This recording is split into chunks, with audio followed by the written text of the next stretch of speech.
Hey everyone, it's Robin, Artist Island Crafts, and welcome to my studio. This is my WiP It Wednesday video where I show you the crafty goodness that I've been working on. It's been one of those weeks where I worked consistently on things, but I don't have a lot to show because I was finishing up making my scrappy note cards. I have a bunch of them all ready to go and addressed for my patrons. Let's see if I can do this without dropping them. So these are all set and ready to go. The ones are ready to go are behind me. These are going to be going in my shop as soon as I get photos and get them listed. For those of you that haven't seen one of my cards, I have a little stamp that puts my shop name on the bottom, and then I have a flamingo stamp. And I usually change up the colors of the stamp, and sometimes I'll do them all in one blue. Sometimes I'll do them in blue, yellow, red. Not the same flamingo, of course, just on different cards. But I haven't unpacked those stamps yet. I'm really not sure where they are. I'll find them eventually, of course. But thankfully I had these cards that were already stamped. So I have a whole bunch of them that I pre-made the last time I made cards. Oh, so there you go. Some of the ones that I had to stamp this time, they just don't have a flamingo on them. So if you don't get a flamingo, my apologies. I did the best I could. And if I find my stamp before all of these go into the shop and get sold, I'll add it to it. But for now, this is how they work. And on the inside, you just have a blank card, so that gives you plenty of room to write in both spots if you need to. And the actual scrappy fabric is just on the front. Thank you guys so much for hanging out with me on the live stream where we started working on one of my scrappy fabric bins. I'm going to do that quilt thing where you hold the corners and you let everything roll down. Let's see how many fabrics fall off. Here we go. Look, nothing fell off. That's really good. So all I've done so far is I added a faux backing. Look at this funky fabric. Of course, it'll be ironed before I quilt it, but look at that wild and crazy fabric. I want to use this on the back. One, it's going to make the basket just a little bit sturdier and more structural because it's going to be going on these shelves. And this one will have Christmas fabric in it. And the fabric that I put in all of these baskets, this one I believe is my blue bin, and this one has anything that's between a, let's say a charm square and less than a fat quarter. So that goes in there. So you can find some chunks, some 3-inch strips, whichever you might find. And then this little bin next to it has all of, let me show you what's in that bin, all of the little bits. So I started working on the blue version also. So you'll see little chunks like this. This is left over from cutting out a bib, I believe. When you cut out this section here, I used pinking shears on it, so you have that. There is a random triangle. This one I used a lot of the strips. I didn't find too many teeny tiny pieces. Most of the itty bitties have been disposed of or used elsewhere, but you might find little bits like this. Things that were smaller than I would put in like a zipper pouch, or just fabrics in general that I don't think I'm going to be putting this into a blue zipper pouch. So I went ahead and just used it here. This piece and this one is like weird triangle shapes, and I think it's going to work out really great. Now this one, the backing fabric has something for toddlers or babies. So we have the counting with little animals. I do like the stripe color in the background. But again, I don't think I'm going to be making anything out of this fabric, but it's going to work great as a faux backing. And the faux backing is going to allow me to free motion quilt the top really tightly without having to worry about my cotton batting here getting sucked down into the machine or creating any kind of chaos. And again, it'll cause it to have that extra structure. If after free motion quilting this, I decide that it's still not basketable, it's not firm enough. I don't need to have it firm like a plastic basket, but I want it structurally enough to sit neatly on the shelves without flopping at all. And I think just the scrappy fabric, which is just overlapped, we did it in the live stream.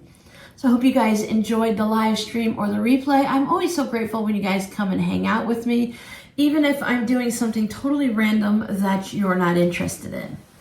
But the scraps are just overlaid, they're just overlapped, so that will give it a little extra bulk there. I'll do some really micro quilting, really tight quilting. I could just do some straight line, but by free motion quilting, I'll be able to catch all of the edges.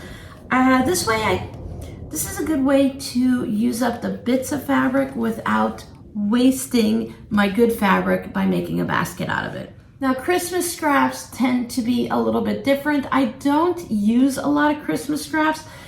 I very rarely, if ever, will make a scrappy Christmas zipper pouch or tote bag or something like that. So after making quilts and pillows and table runners and whatnot, it's nice to use it on here. You can also use it on hot pads.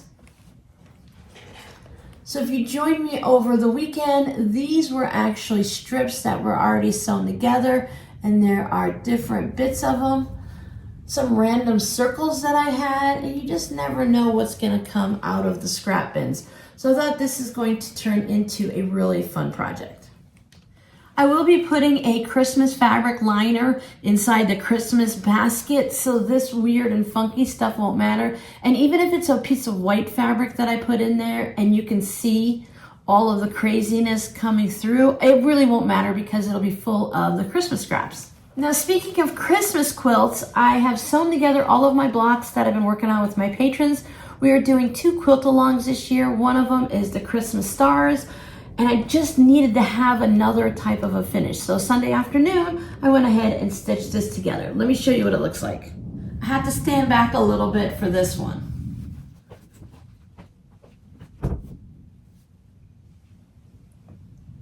This was a really fun project to work on. I went to Joann's last year before Christmas to make sure I had enough fabric to sew this year, because once Christmas is gone, or even before you get to Christmas, Joann's tends to run out of fabric. And it seems that last year, 2023, for Joann's Christmas fabric was a lot of pinks, aquas, and blacks. I wanted to make a red and green quilt, and I just couldn't find the fabrics.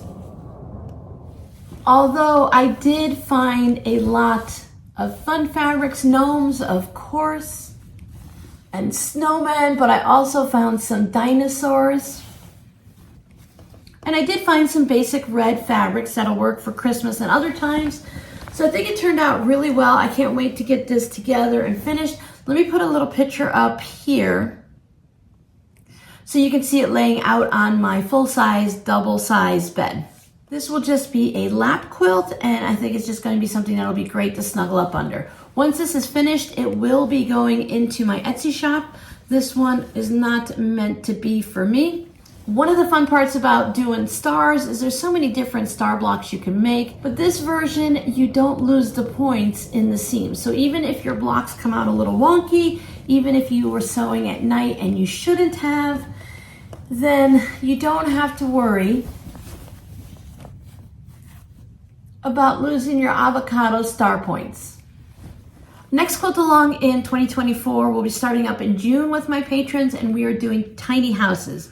If you want to join in any of these quilt alongs or future quilt alongs, my Patreon link is down below in the description box. I have several tier points to join at, and all of the main tiers allow you to see a video every Sunday and to be part of the quilt alongs in 2024.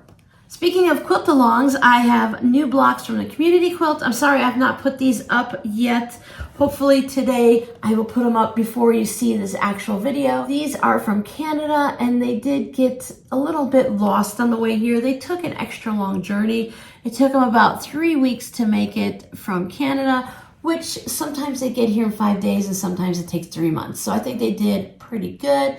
So happy they arrived. Check these out on the community tab and over onto my Patreon page. Anyone can see this if you're a member or not, and that way you can click on the picture and go ahead and check out the silly beaver or the goose with swimming goggles. I mentioned every Sunday I do something with my patrons, and this past week we worked on the windblown geese.